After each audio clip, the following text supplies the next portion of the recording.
אתה בקיא בכל התורות שלנו.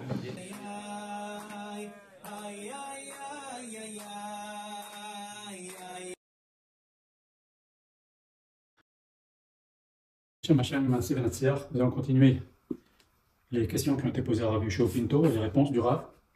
Ce sont des sujets vraiment intéressants. Si vous n'avez pas déjà écouté les 2 premiers cours, je vous invite à les retrouver sur la chaîne YouTube.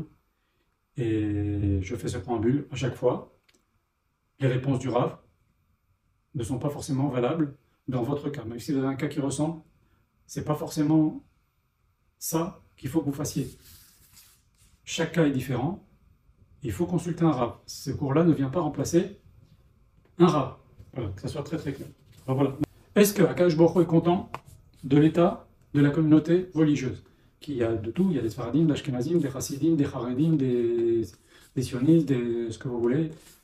Il y a combien de catégories de Chassidim, etc. Est-ce que Akadosh Baruch Hu ne préférerait pas que nous soyons tous à l'identique? Alors là, vous répondre la chose suivante.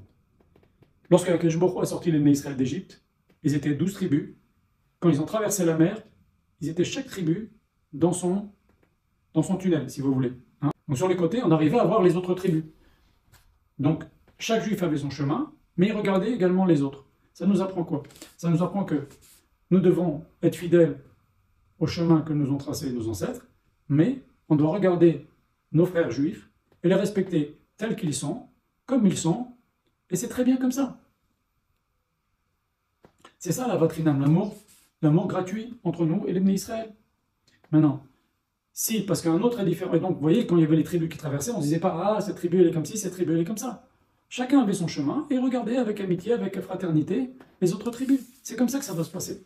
Et donc, il ne faut surtout pas rentrer dans des concurrences ou dans des appréciations, des jugements, et après ça finit en tension, voire en haine. C'est absolument ridicule. Ça, c'est sûr qu'Akadosh Baruch Hu ne le veut pas. Il faut aussi savoir que, dit le Rav, que ce qui se dit à la maison, ça va être également ressenti et ça va rentrer dans le cœur des enfants. La Gemara raconte l'histoire d'une fille de famille de Cohen qui s'appelait Myriam Bat Bilga. Elle s'est mariée avec une fille Cohenette, donc. Elle s'est mariée donc avec un notable non juif qui dominait Eretz Israël à l'époque. Cette nation-là dominait Eretz Israël à cette époque. Et tous les jours, elle allait sur le Mizbeach, sur l'autel, à l'intérieur du temple. Il faut croire qu'elle y avait libre accès. Et elle donnait un coup de pied dans le Mizbeach et disait « Loup, appelez-le comme un loup, L-O-U-P. Jusqu'à quand tu vas consommer l'argent des Bnei Israël? Les Bnei Israël, ils dépensent beaucoup d'argent pour offrir un bœuf, pour offrir ci, pour offrir ça, pour ses corbanotes, etc., tous ces sacrifices. Tu es en train de dévorer l'argent des Bnei Israël. » Chachamim m'ont dit, cette famille-là, les parents, et cette famille entière de cette Myriam Bat Bilga, même quand le Mashiach va venir, on ne les laissera pas travailler au Beth Amikdash. Qu'est-ce qu'ils ont fait, la famille? C'est la fille qui a mal tourné. Non. En fait, si la fille est devenue comme ça, pour aller à un tel point tellement extrême, c'est qu'elle a entendu certainement des phrases de ce style-là chez elle. Et donc, il faut savoir que ce qu'on va dire sur les autres membres du peuple juif, ça va rentrer dans le cœur des enfants, ils vont le répéter. Il faut faire très attention à cela. Au contraire, comme a dit le rabbi Noam Meller, Akadosh Baruch Hu, il nous a fait 2 yeux, un pour voir nos défauts, et l'autre pour voir les qualités chez l'autre. En final, Akadosh Baruch Hu, il attend de nous qu'il y ait de l'amour entre nous. Ça, c'est très important. Deuxième question, il y a une Gemara qui dit, dans Masechet Sota, page 2, tout celui qui voit une femme Sota, alors qu'elle est dégradée comme ça, Beth Amikdash, on lui découpe ses cheveux, c'est une honte pour elle, et bien lui fera attention à ne pas boire du vin. Ça veut dire que s'il a été témoin d'une chose pareille, c'est que quelque part, il a quelque chose à se reprocher qui ressemble à cette histoire. Alors la question qui est posée au Rav, c'est est-ce que maintenant nous, dans notre génération, si on voit des gens qui font des péchés, on doit se poser des questions ou pas? On doit se remettre en question ou pas? Alors on va répondre à la chose suivante. Un jour, le Baal Shem Tov, les élèves ont trouvé le Baal Shem Tov très triste. Ils lui ont dit, qu'est-ce qu'il y a, Rabbi? Ils ont dit, voilà, j'ai vu un juif qui a transgressé le Shabbat. Et si j'ai vu ça, c'est qu'il y a quelque chose qui ne va pas chez moi. Il a fait Cheshbon Nefesh, c'est-à-dire il a analysé sa conduite les jours précédents, et il s'est rappelé qu'effectivement, il a été témoin qu'une personne a fait honte à un Talmid Chacham et il n'a pas réagi. C'est pour ça qu'Akadosh Baruch Hu a fait qu'il soit témoin à la transgression du Shabbat par un juif. Donc vous voyez que même le Baal Shem Tov, il avait cette conduite-là. C'est-à-dire qu'on voit quelque chose, c'est pas normal qu'Hachem il nous mette dans cette situation-là de voir quelque chose de grave et de très péché. C'est que si on arrive à ça, c'est qu'il y a quelque chose à nous, dans nous, que l'on doit arranger, qui est lié même de loin avec cette chose-là. Voilà. Et même aujourd'hui dans notre génération.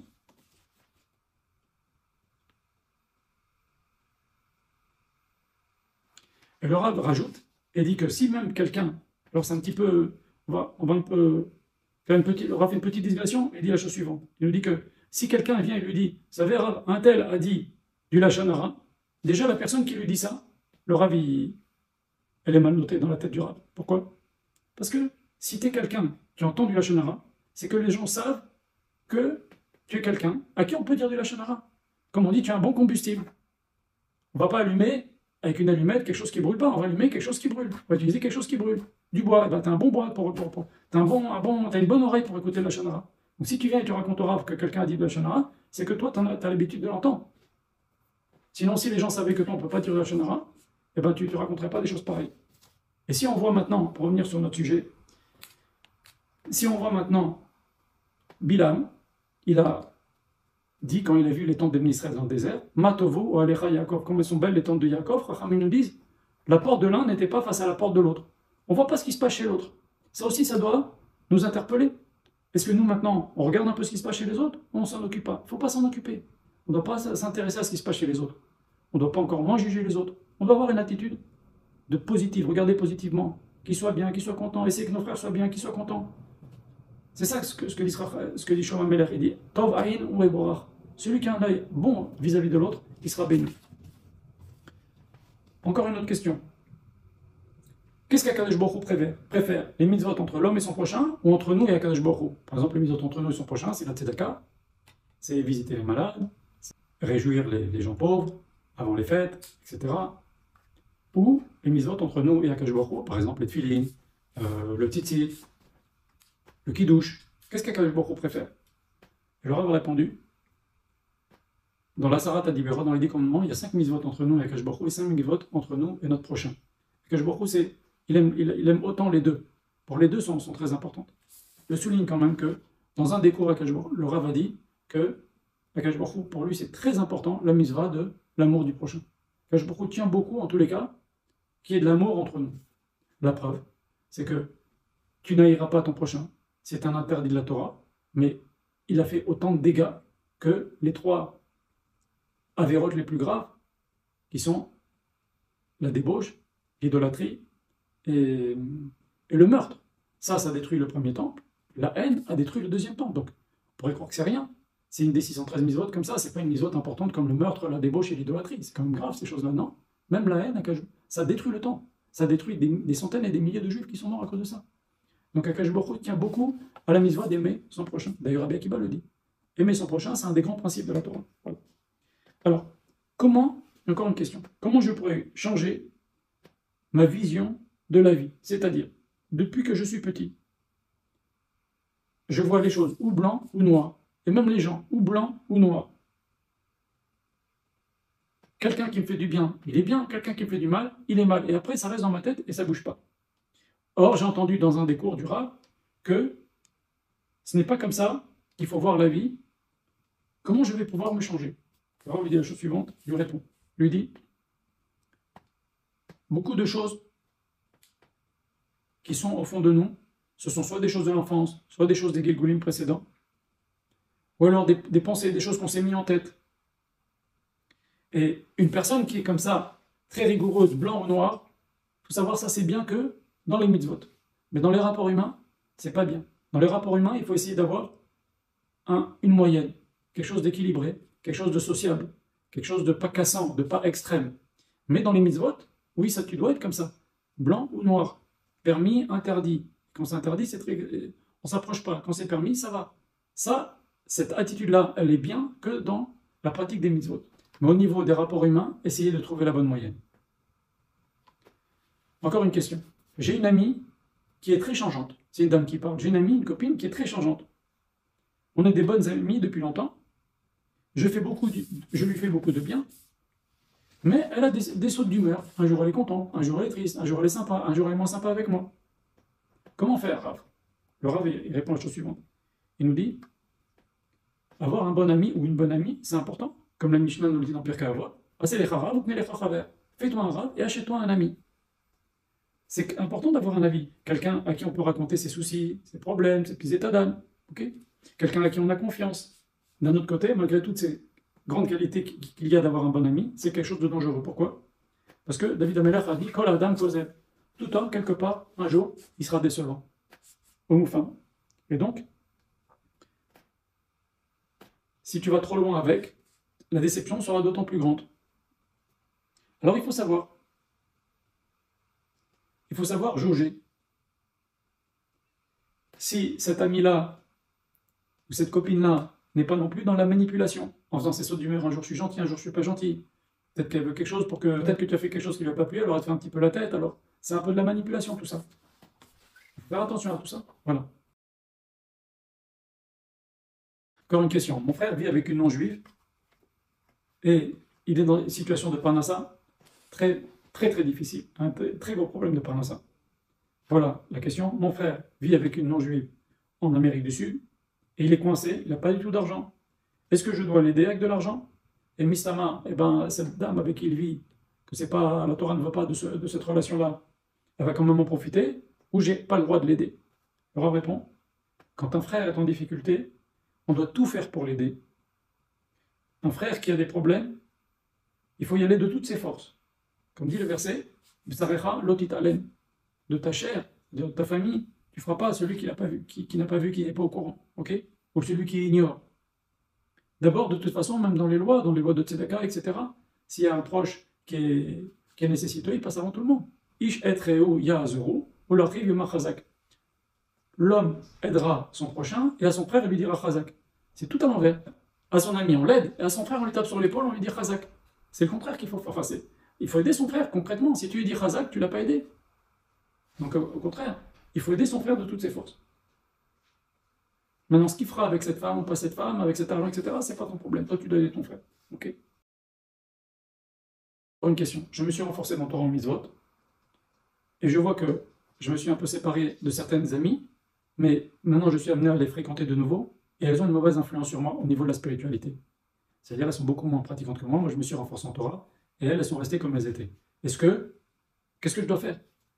À chaque fois que je les fréquente, il y a du lachon hara, il y a des mots vulgaires, il y a des conduites pas bien. Je ne me sens pas à l'aise. Elle dit qu'elle n'est pas à l'aise avec ses copines. Ces copines-là. Alors le Rav dit que une amitié peut avoir une très grande influence. Comme disent les gens, dis-moi qui sont tes amis et je te dirai qui tu es. Donc, sachant cela, grâce à Dieu, toi tu es dans le dévers de l'Akdusha, dans Avodat Hashem, dans la crainte d'Hachem, le rapprochement vers Hachem, c'est un grand mérite. Et tu dois essayer, quand tu vois tes amis, toi, d'avoir une influence sur elles. Maintenant, si tu vois que ta relation avec ses amis, c'est le contraire qui se passe, c'est elle qui a une influence négative, vous avez l'air de le dire dans la question, ça amène que des légèretés, des paroles pas bien, etc. Il faut savoir que toutes ces choses-là, on croit que ça n'a pas d'influence sur le moment, mais ça peut avoir d'influence dans un jour, 2 jours, 3 jours. Dans un jour, 2 jours, 3 jours, c'est comme quelqu'un qui jette une pierre dans l'eau, ça fait des ronds. Et ça fait des petites vagues comme ça qui vont à 1 mètre, 5 mètres, 10 mètres. Quand on fréquente des gens pas bien, eh ben, au bout de 3 jours, 4 jours, 1 jour, tiens, on commence à penser aussi, un petit peu comme eux. On s'imagine des trucs qu'on n'aurait jamais pensé avant. Mais comme on les a fréquentés, ça nous avait ouvert des mauvaises portes. Et ça, il faut faire très attention. Les amis qui sont pas des amis bien, c'est dangereux. Et les gens qui vont pas dans la voie d'Akash Boko, aussi c'est très dangereux. Ça va avoir une très mauvaise influence sur nous. Si elles sont bien, elles veulent être rapprochées, elles veulent se rapprocher, elles veulent faire des efforts, très bien. Si elles ont, elles, une mauvaise influence sur toi, il vaut mieux pas continuer à les fréquenter si ça te fait descendre en crainte d'Hachem. Encore une question. Je suis très pointilleux à ce qui m'appartient. Et ça m'énerve grandement quand quelqu'un touche à mes biens sans demander la permission. Comment faire, Rav? Est-ce que j'ai une bonne attitude, une mauvaise attitude? Comment faire? Mais je suis très pointilleux là-dessus. Alors le Rav répond ainsi. Ce qui t'appartient est à toi, bien entendu. Et si tu veux que les autres en profitent, tu dois le dire. Ça, vous pouvez l'utiliser sans ma permission. Mais si tu veux qu'ils te demandent la permission, tu dois le dire aussi. Tu dois le claironner. Ça, si vous le touchez, vous voulez l'utiliser, il faut me demander la permission. Et c'est ton droit de faire ça. Le Ben Ishraï raconte l'histoire d'un notable, d'un homme important, qui rentre sur son beau cheval blanc, il rentre de voyage, il rentre dans sa ville, et de retour.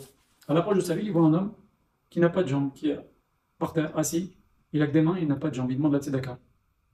Alors bien sûr, il lui donne la tzedaka, il lui dit, tu veux que je t'amène dans la ville? Il lui dit oui, allez, monte sur mon cheval. Il fait monter sur son cheval, il lui donne les rênes, comme ça il se maintient sur le cheval. Et le notable marche, et l'autre, il tient le cheval. Et il rentre dans la ville, et le notable lui dit, allez maintenant, je te descends, parce que ça y est, on est arrivé. Le type lui dit, mais ça va pas, c'est mon cheval. Non, rends-moi mon cheval. Il dit, non, non, non, c'est mon cheval. Ils se sont disputés, le pauvre il disait, c'est mon cheval, et l'autre il disait, mais c'est mon cheval. Ils sont arrivés devant les rabbinim, ils ont fait un din Torah, les rabbinim ont dit, écoute, on sait que c'est ton cheval. Depuis des années, on sait que c'est ton cheval. Et on te connaît, on sait que tu es riche, tu n'es pas le genre de personne à aller voler un cheval. Il n'empêche que, on a une règle, celui qui tient les rênes, c'est à lui que le cheval appartient. Aujourd'hui, c'est lui qui tient les rênes. S'il tient les rênes, on est obligé de dire que le cheval est à lui. C'est ça la règle. Désolé, c'est comme ça la loi. Et donc, ça nous apprend quoi, dit le Ben Ishraï? Il ne faut jamais laisser les rênes de sa vie à qui que ce soit. Il faut faire très attention. Des personnes à qui tu as une confiance énorme, peuvent tourner. Et si tu leur as fait trop confiance et tu t'es découvert, c'est-à-dire que tu leur as donné, je ne sais pas, des procurations, des garanties, je ne sais pas, tu t'es porté garant, etc. Après, les gens peuvent te causer des problèmes énormes parce que tu leur as laissé quelque part la possibilité de t'atteindre. Il ne faut jamais laisser les rênes de sa vie à qui que ce soit. Ok? Même les Chachamim me disent, celui qui veut perdre son argent, il le confie à quelqu'un. Même son meilleur ami. C'est des histoires tous les jours dans les Batelini. Mais c'est mon ami depuis 10 ans, depuis 20 ans, depuis l'enfance, il m'a fait ci, il m'a fait ça. Il faut faire très attention. C'est valable à beaucoup de niveaux. Voilà. Donc il ne faut pas prêter le flanc à quelqu'un qui est comme ton frère et qui peut du jour au lendemain te faire beaucoup de mal. Il faut être très sur ses gardes. C'est ça, prêter les rênes de sa vie à quelqu'un. Voilà. Donc pour conclure, ce qui est à toi est à toi. Ce que tu veux que les autres, si tu veux que les autres profitent de tes biens, ben dis-le leur, on peut profiter. Ça c'est sans permission et ça avec permission. Vous ne pouvez pas toucher à ça sans la permission. Voilà, comme ça tout le monde sera bien.